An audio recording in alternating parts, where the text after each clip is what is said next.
Moby-Dick, by Herman Melville. Chapter 83. Jonah historically regarded. Reference was made to the historical story of Jonah and the whale in the preceding chapter. Now some Nantucketers rather distrust this historical story of Jonah and the whale. But then there were some skeptical Greeks and Romans who, standing out from the orthodox pagans of their times, equally doubted the story of Hercules and the whale, and Arion and the dolphin, and yet their doubting those traditions did not make those traditions one whit the less facts, for all that. One old Sag-Harbor whaleman's chief reason for questioning the Hebrew story was, this: he had one of those quaint old-fashioned Bibles, embellished with curious, unscientific plates, one of which represented Jonah's whale with two spouts in his head, a peculiarity only true with respect to a species of the Leviathan, the right whale, and the varieties of that order, concerning which the fishermen have this saying, a penny roll would choke him, his swallow is so very small. But, to this, Bishop Jebebe's anticipative answer is ready. It is not necessary, hints the bishop, that we consider Jonah as tombed in the whale's belly, but as temporarily lodged in some part of his mouth. And this seems reasonable enough in the good bishop. For truly, the right whale's mouth would accommodate a couple of whist tables, and comfortably seat all the players. Possibly, too, Jonah might have ensconced himself in a hollow tooth, but, on second thoughts, the right whale is toothless. Another reason which Sag-Harbor, he went by that name, urged for his want of faith in this matter of the prophet, was something obscurely in reference to his incarcerated body and the whale's gastric juices. But this objection likewise falls to the ground, because a German exegist supposes that Jonah must have taken refuge in the floating body of a dead whale, even as the French soldiers in the Russian campaign turned their dead horses into tents, and crawled into them.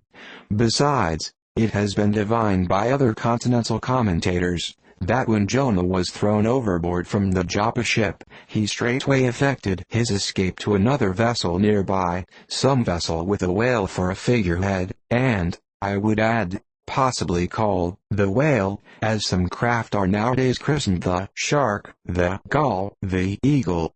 Nor have there been wanting learned exegists who have opined that the whale mentioned in the book of Jonah merely meant a life-preserver an inflated bag of wind, which the endangered prophet swam to, and so was saved from a watery doom.